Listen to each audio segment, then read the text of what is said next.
In China, the will of the people has been thwarted by the will of the people's government.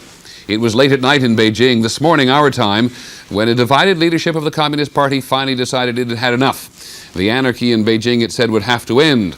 And so the leader of the party, who's opposed to force, was moved aside, and additional troops from the People's Army were ordered to move into the city. But before the troops even got close to Tiananmen Square, the enormous crowds were out in the streets again, blocking their way. Our first report on this astonishing day is from John Lawrence. The People's Army came face to face with the Chinese people and was stopped in its tracks.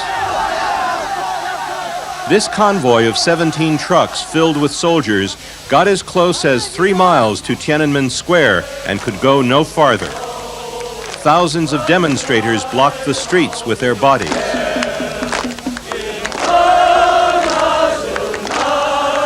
The protesters sang patriotic songs and chanted slogans for freedom and democracy. The People's Army is for the people, they cried. You are one of us. Some of the demonstrators offered the soldiers water, but it was refused. The commanding officer was outnumbered and surrounded. There was nothing in military doctrine for a situation like this, so his men sat and waited for further orders. It was a tactical victory for the demonstrators, not over the soldiers, but the government that ordered them to move in. I think crackdown is political suicide for the government. At another point, northeast of the square, a human chain blocked the way of another army convoy. Here, too, it was a standoff. A bus blocked the route on a third street leading to the square, as barricades began to appear on the major roads. This woman begged a soldier to consider the hunger-striking students. They've been fasting there for 7 days, she said. You should not harm them. We are all Chinese. At least one of the soldiers was sympathetic, saying, "The student movement is positive." As the hours passed, the soldiers became more relaxed. There were discussions. Some soldiers said they were only told their unit was going to Beijing for military exercises. Some of them started to settle in for what remained of the night. It is early morning here in the square, and the thousands of people who are gathered here are waiting to see and to take part in what happens next. The government's decision to send in the troops has increased the determination of the demonstrators significantly. The students and their supporters were surprised and angered as they listened to a taped speech by Premier Li Peng that was also shown on television. He warned, "The capital is in a critical situation. The anarchic state is going from bad to worse." Li Peng declared, "We are forced to take resolute and decisive measures to put an end to the turmoil." The reaction was rebellious. Thousands of people poured into the square to continue the protest. One of the student leaders said the hunger strike would now continue, blaming Li Peng and the government. Many of the hunger strikers had agreed to call off their fast, but reversed their decision after listening to Li Peng. The situation at the emergency medical station in the square was becoming critical. The conditions of some students was causing serious concern among the medical staff. And as the mass hunger strike and demonstrations of support went into their 8th day, both sides in the conflict were escalating their actions.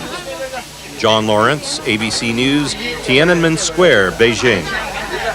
There has been speculation all week that one thing preventing the government from cracking down sooner was the presence of Mikhail Gorbachev and the occasion of the Chinese-Soviet summit. Listening to party officials today, they were clearly angry that the students had upset the Gorbachev visit. Gorbachev left China yesterday. Today, the threat that the crackdown was coming. ABC's Todd Carroll is in Beijing. China's people saw government policy change before their eyes on television today.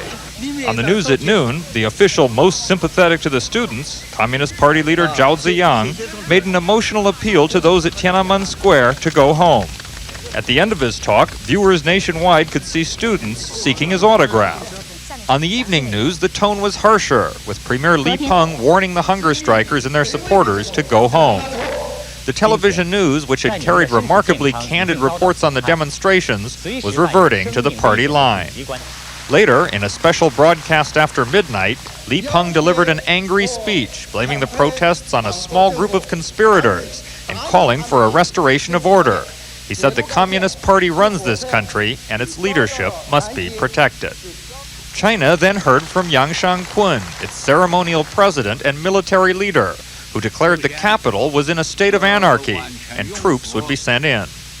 It was Yang who said he was humiliated again and again by the protests. On Monday, he was forced to greet Soviet leader Mikhail Gorbachev at the airport instead of the normal site in front of the Great Hall of the People. Then, Gorbachev's wreath-laying ceremony at the square was canceled, and Yang even complained that tonight he had to be driven an hour and a half out of his way just to reach his meeting. He and Li Peng painted themselves as protectors of 84-year-old Deng Xiaoping, a main target of the demonstrations. During tonight's announcement, Zhao Ziyang was not among the stern group of party leaders, a signal that he has been sidelined, presumably for being too conciliatory to the protesters. The last time a party leader was forced out, it was for exactly the same reasons. And it was that man, Hu Yaobang, whose death last month sparked the protests that have snowballed into a broad-based revolt for democracy and political change. Todd Carroll, ABC News, Beijing.